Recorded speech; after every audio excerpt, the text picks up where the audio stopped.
Hey guys, how are you? Abel Tejeda with the Mortgage Guys here. I wanted to give you a quick update on what's going on with the market. I'm sure all of you keep hearing that rates keep going up, that the Fed's moving rates, they will continue to go up. So what does it mean when the Fed raises rates? That doesn't necessarily mean that there will be a direct impact on mortgage rates, which is what most of you are worried about. It just means that the rate at which banks lend money to each other has increased or decreased. But in this case, to fight inflation, the Fed keeps raising rates to slow down the economy, and it trickles down to the mortgage industry. And that is why you guys keep hearing about rates going up. Are they in the twos? No. Are they in the threes? They are definitely not anymore, but we're still in the fours.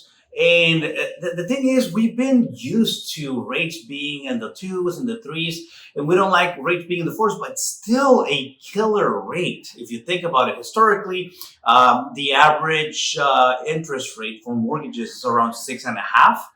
I know most of you haven't seen or heard of that rate in a while. I started doing loans in 1999, where we were refinancing people from 9% down to 6.5%, and everybody was loving it. So what does this mean to you? Well, if you're just thinking of, or you just want to lower your rate and consequently lower your mortgage payment, and you're at a 2 or a 3, it's not going to happen.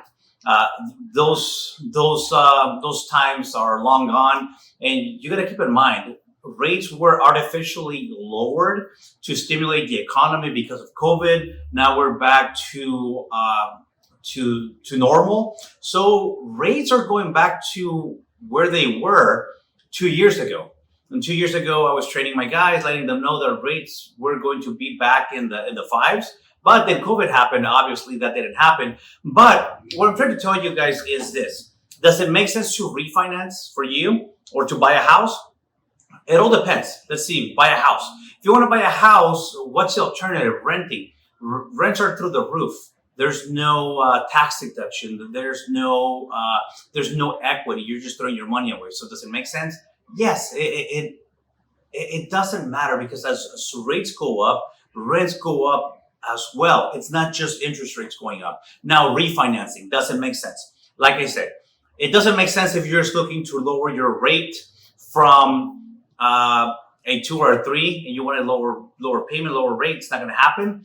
But if you, there's a lot of people with high interest rates. A lot of people with 5-6% FHA loans with tons of equity. You can refinance out of that to get rid of your mortgage insurance. So maybe you have tons of debt.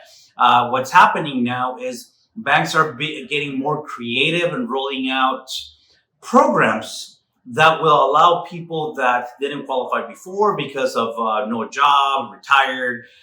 Now there are no doc loans, investor loans, where your rental income becomes the amount we use to qualify you. So just because you keep hearing that rates are going up doesn't necessarily mean that the ship has sailed for you and there's nothing you can do. That's not necessarily true. The best thing is to talk to a mortgage professional like myself, review your situation, and see what is that can be done for your particular situation. And that's something you got to keep in mind. It's always about your particular situation, not just because your brother got something or your neighbor got something else. It doesn't necessarily mean that the same will be true for you. So give me a call or talk to a mortgage professional. Let's see where you stand, and we'll go from there. Able to head that with the Mortgage Guys. If you have any questions, make sure to call me 619-948-2996, or leave a comment below, or simply reply to this email. Hope to talk to you soon.